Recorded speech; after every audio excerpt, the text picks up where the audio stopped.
नमस्कार, आर्यवत टाइम्स में आपका स्वागत है। जहां हम जानेंगे बिहार की 27 नवंबर की 7 बजे तक की सभी ताजा बड़ी खबरों के बारे में। उससे पहले एक नजर सुर्खियों की ओर। राबड़ी आवास खाली करने वाले नोटिस पर बीजेपी नेता गिरिराज सिंह का बड़ा बयान।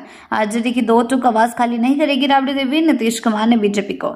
जीविका दीदियां बनेंगी पिक बस के चालक और कंडक्टर, नीतीश सरकार देगी ट्रेनिंग। राबड़ी देवी को मिले नोटिस पर आया जीतनराम मांझी की पार्टी का बयान। 4 साल पहले दानापुर बेहटा एलिवेटेड कॉरिडोर और शेरपुरा दिगवारा पुल के निर्माण का सीएम नीतीश ने लिया जायजा। बढ़ते हैं खबरों की ओर विस्तार से। राबड़ी आवास खाली करने वाले नोटिस पर बीजेपी नेता गिरिराज सिंह का बड़ा बयान। जी हां, बिहार की पूर्व मुख्यमंत्री और आरजेडी सुप्रीमो लालू प्रसाद यादव की पत्नी राबड़ी देवी को 10 सर्कुलर रोड स्थित सरकारी आवास को खाली करना है। भवन निर्माण विभाग की ओर से नोटिस जारी किया गया है। इसी बीच इसमें गिरिराज सिंह ने इस मसले पर कहा है, एक गांव की कहावत है, जोड़ जल जाता है ऐठन नहीं जाता। क्या बंगला किसी व्यक्ति को मिलता है या विधायक, सांसद, विधान परिषद के सदस्य, नेता प्रतिपक्ष, मुख्यमंत्री, उप मुख्यमंत्री को मिलता है? ये एक संवैधानिक प्रक्रिया है। इस पर मुझे लगता है जिद करना उचित नहीं है। बढ़ते हैं अगली खबर की ओर। जीविका दीदियां बनेंगी पिंक बस की चालक और कंडक्टर, नीतीश सरकार देगी ट्रेनिंग, देखिए योग्यता। जी हां, बिहार सरकार ने बुधवार को घोषणा की कि जीविका दीदियों को विशेष रूप से महिलाओं के लिए उपलब्ध पिंक बसों के संचालन के लिए चालक और कंडक्टर के तौर पर प्रशिक्षित किया जाएगा। पटना के विशेष शरवैया भवन में स्थित अपने कार्यालय कक्ष में परिवहन मंत्री श्रवण कुमार ने विभागीय समीक्षा बैठक की है। बढ़ते हैं अगली खबर की ओर। आरजेडी की 2 टूक आवास खाली नहीं करेगी राबड़ी देवी, नीतीश कुमार ने बीजेपी को। जी हां, राष्ट्रीय जनता दल ने बुधवार को कहा कि पार्टी के संस्थापक अध्यक्ष लालू प्रसाद यादव की पत्नी और बिहार की पूर्व मुख्यमंत्री राबड़ी देवी अपना आवास खाली नहीं करेगी, जहां वो पिछले 2 दशक से रह रही है। आरजेडी के प्रदेश अध्यक्ष मंगनी लाल मंडल ने ये टिप्पणी की। इससे एक दिन पहले राज्य के भवन निर्माण विभाग ने अधिसूचना जारी कर राबड़ी देवी को 39 होर्डिंग रोड पर स्थित आवास में शिफ्ट होने का कहा था, जिसे विधान परिषद में नेता प्रतिपक्ष के सरकारी आवास के रूप में चिन्हित किया गया है। बढ़ते हैं अगली खबर की ओर। राबड़ी देवी को मिले नोटिस पर आया जीतनराम मांझी की पार्टी का बयान। 4 साल पहले। जी हां, पूर्व मुख्यमंत्री और आरजेडी सुप्रीमो लालू यादव की पत्नी राबड़ी देवी को 10 सर्कुलर रोड स्थित आवास को खाली करने का नोटिस मिला है। भवन निर्माण विभाग की ओर से दिए गए नोटिस पर बिहार में राजनीति तेज हो गई है। विपक्ष इस मामले पर सरकार को घेर रहा है। वहीं एनडीए में शामिल जीतनराम मांझी की पार्टी हम की इस पर प्रतिक्रिया आई है। उन्होंने कहा है, बिहार सरकार के मंत्री संतोष सुमन ने कहा, विभाग ने गलत नहीं किया, ये तो न्यायालय का निर्णय है। संतोष सुमन ने कहा, 4 साल पहले इलाहाबाद हाईकोर्ट ने यह डिसीजन दिया था कि किसी भी पूर्व मुख्यमंत्री को आवास आवंटित नहीं किया जाएगा। राबड़ी देवी सदन की नेता है। इस कारण 10 सर्कल रोड स्थित आवास में वो अब तक रह रही थी। अब सरकार का यह निर्णय, उन्हें बेघर नहीं किया जा रहा है, आवास बदलने का नोटिस दिया गया है। बढ़ते हैं अगली खबर की ओर। दानापुर बेहटा एलिवेटेड कॉरिडोर और शेरपुर दिगवारा पुल के निर्माण का सीएम नीतीश ने लिया जायजा। जी हां, मुख्यमंत्री नीतीश कुमार ने बुधवार को दानापुर बेहटा एलिवेटेड कॉरिडोर और शेरपुर दिगवारा गंगा पुल के निर्माण कार्य का निरीक्षण किया। इस दौरान मुख्यमंत्री ने निर्माण कार्य को तेजी से पूर्ण करने के निर्देश दिए हैं।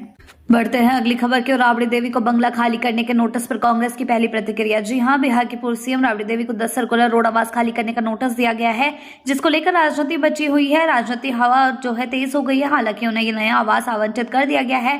सरकार के इस फैसले को विपक्ष ने बदले की राजनीति करार दिया। कदवा से कांग्रेस के पूर्व विधायक शकील अहमद खान ने इस पर प्रतिक्रिया दी। उन्होंने कहा, विपक्ष के जो भी नेता है उनकी इज्जत मर्यादा का ख्याल मौजूदा सरकार को है क्या? जब आप एक भावना से ग्रसित हैं, जो बदले की भावना है, तो कुछ भी किया जा सकता है। इसी देश में राहुल गांधी का बंगला खाली करवा लिया गया। इसी देश में राहुल गांधी की मेंबरशिप चली गई। वो तो जनता का आशीर्वाद मिला कि सब कुछ फिर से मिल गया। बढ़ते हैं अगली खबर की ओर। राबड़ी देवी को मिला नोटिस तो क्या बोली बीजेपी? दिलीप जायसवाल ने नितिन नवीन तक ने दी प्रतिक्रिया। जी हां, नीतीश सरकार के भवन निर्माण विभाग की ओर से बिहार के पूर्व मुख्यमंत्री राबड़ी देवी को बिहार विधान परिषद में नेता प्रतिपक्ष के तौर पर इस्तेमाल के लिए हार्डिंग रोड पर आवास संख्या 39 अलॉट किया गया है। यानी अभी उन्हें 10 सर्कुलर रोड स्थित आवास छोड़ना होगा और इसको लेकर जो है राजनीति पारा गर्म हो रखा है। आरजेडी से साजिश बता रही। दूसरी ओर बीजेपी का कहना है कि नियम के तहत हुआ है। विजय कुमार सिन्हा से लेकर मंत्री नितिन नवीन ने प्रतिक्रिया दी है। उन्होंने सीधा सीधा कहा है कि मामला जिस विभाग के तहत का मामला है, नियम के अनुसार हर बार नई सरकार आती है, आवास बदलने का, आवास आवंटन का प्रक्रिया है, इसके तहत हो रहा है। बढ़ते हैं अगली खबर की ओर। उपेंद्र कुशवाहा की पार्टी आरएलएम को झटका। राष्ट्रीय उपाध्यक्ष समेत कई नेताओं ने अचानक दिया इस्तीफा। जी हां, बिहार में नई सरकार के गठन के तुरंत बाद राजनीतिक हलचल भी तेज हो गई है। इस बार झटका लगा है उपेंद्र कुशवाहा की पार्टी राष्ट्रीय लोक मोर्चा को, जहां कई प्रमुख नेताओं ने एक साथ अपने पदों से इस्तीफा दे दिया है। इस सामूहिक इस्तीफे ने पार्टी की आंतरिक स्थिति और नेतृत्व को लेकर कई सवाल खड़े कर दिए हैं।